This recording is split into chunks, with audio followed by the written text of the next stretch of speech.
And basically, people use this exercise in different ways, but essentially, you just do a brain dump, and then I asked ChatGPT to turn that brain dump into a paragraph about the words that I wrote. Mm.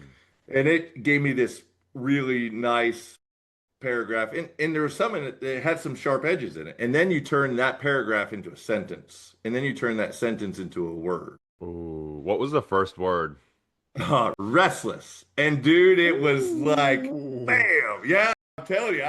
I can see it. I can see it from what you've said so far. Oh, and it was one of those things where I was like, I felt like I had just been accused, right? And again, like, all it was my words. It didn't have any other context other than exactly what I had given it. Yeah. And it held up the mirror and said, "You're not a high achiever. You're not an extremely successful guy, right? You're not the guy that gets it done. You're restless."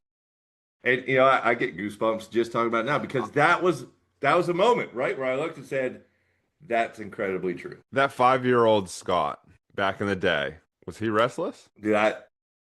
That kid was just looking for help, man. He was looking for anyone that could give him some help, right? I went through the abuse until fifth grade, and no one, I a couple people tried to help, but they didn't try real hard, right? So for me, my life was lived always looking for threats and always making sure that I didn't get my ass kicked when I got home for saying too much, right? And if I had the chance to get him caught, I needed to make sure that I had at least two or three people on board because we lived in a small town.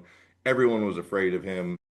So for me, I was constantly looking and saying, is this person able to help me? Is this person looking to hurt me? So that really framed how I interacted with people. And I had to stay on the move, right? Because if someone started to get suspicious, I had to stay away from them, right? Because I couldn't answer any of their questions. So restlessness chased me through life, right? I had to stay moving.